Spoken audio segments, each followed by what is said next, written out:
कितना टाइम देने जा रहे हैं का मतलब है कि टाइम देकर आप किताब नहीं पढ़ेंगे, आप किताब तो पढ़ेंगे उसके कंटेंट के मुताबिक, लेकिन आपको यह ध्यान रखना है कि किताब पढ़ने का एक तरीका होता है, सिर्फ एनसीईआरटी पढ़ने का तरीका नहीं होता है।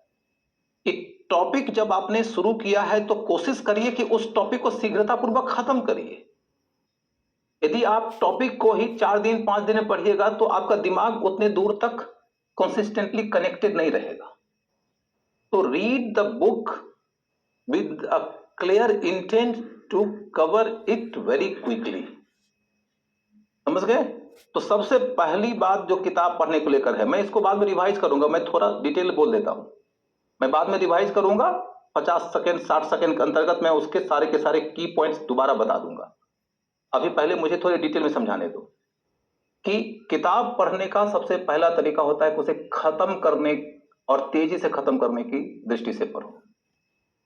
दूसरा पॉइंट यह होता है कि एक टॉपिक के अंतर्गत यदि 10 सब टॉपिक्स हैं तो पहले उन 10 सब टॉपिक्स को अपनी कॉपी के सामने रखो, अपने दिमाग में उसे विजुअलाइज करो।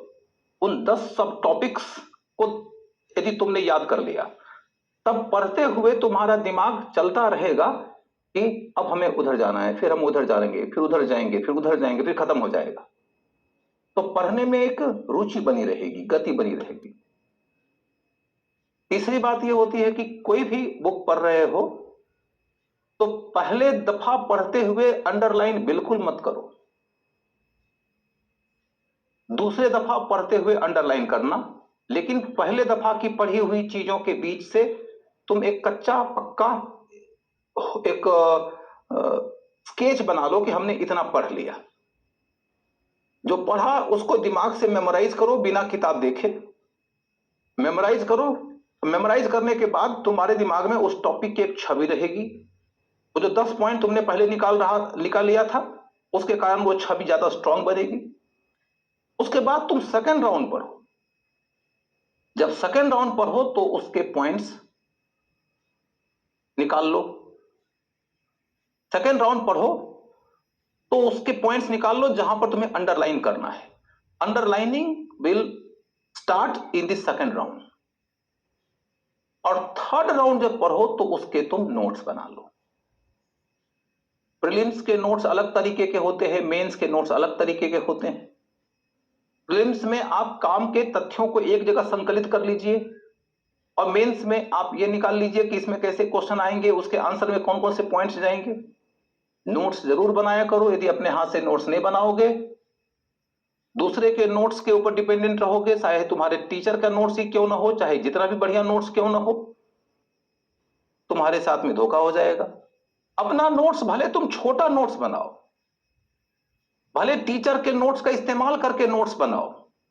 यदि तुमने एक बुक पढ़ा, एक नोट्स पढ़ा, उसका 70% तुमको हमेशा याद रहता है तो 30% का नोट्स बना लो।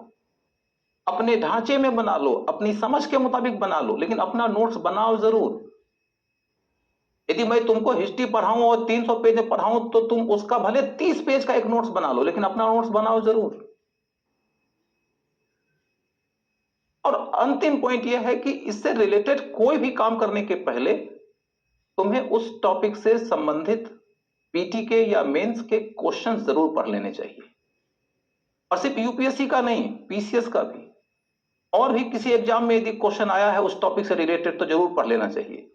क्योंकि जब तुम क्वेश्चन पढ़ लेते हो ना तो उस टॉपिक के हर पैराग्राफ में तुमको एक बार रुककर यह सोचने का मौका मिलता है कि यहां से यह क्वेश्चन आ चुका है, क्वेश्चन में ऐसे ऐसे ऑप्शंस दिए गए थे, आगे क्या क्वेश्चन आ सकता है, कैसे ऑप्शन दिए जा सकते हैं।